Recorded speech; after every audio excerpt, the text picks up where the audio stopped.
La personne encapuchonnée commence un rituel sinistre.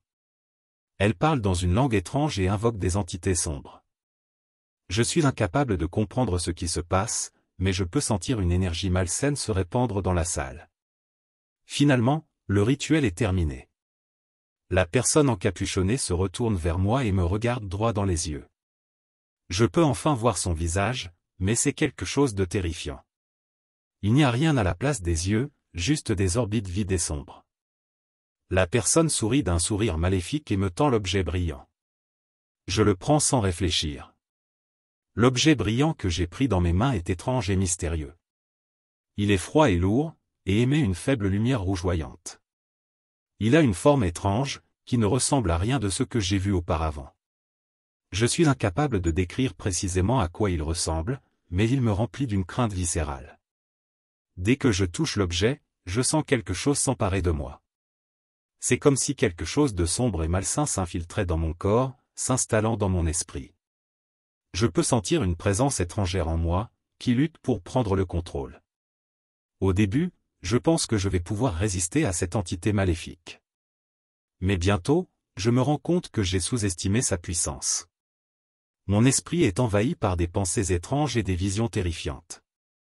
Je commence à avoir des hallucinations, des flashs de scènes sanglantes et horrifiques. Des images de mort et de destruction me hantent. Je suis incapable de distinguer le réel de l'imaginaire, et je sens que ma santé mentale est en train de se détériorer.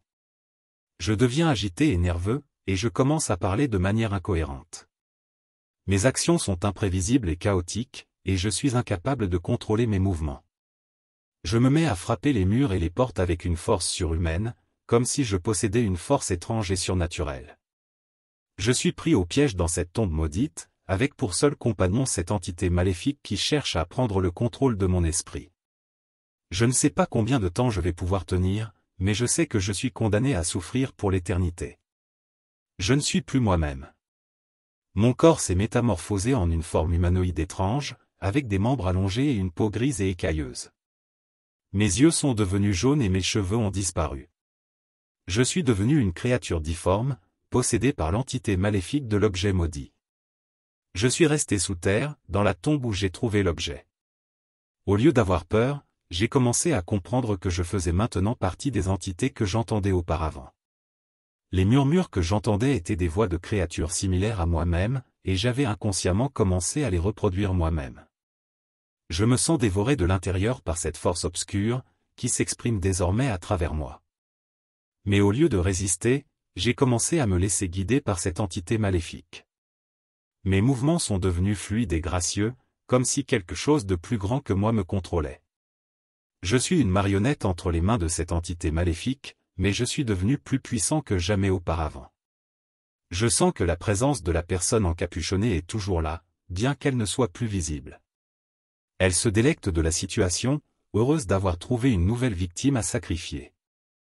Mais cette fois-ci, je suis différent. J'ai rejoint leur monde et j'ai commencé à comprendre leurs intentions. Je suis condamné à vivre ainsi pour l'éternité, une créature maudite possédée par une entité maléfique. Mais maintenant, je suis devenu l'un d'entre eux, et j'ai accepté mon sort. Je me donne corps et âme à l'entité, laissant consumer le moindre souvenir de ma vie passée. Je ne suis plus Igor, je ne suis plus une personne, je suis les ténèbres. Quelques jours plus tard, un petit garçon se promenait dans le cimetière lorsqu'il entendit des murmures inquiétants qui semblaient venir de nulle part. Intrigué, il suivit les sons jusqu'à une pierre tombale. Là, il vit un nom gravé dessus, parfaitement lisible contrairement à ce que le protagoniste principal avait vu plus tôt dans l'histoire.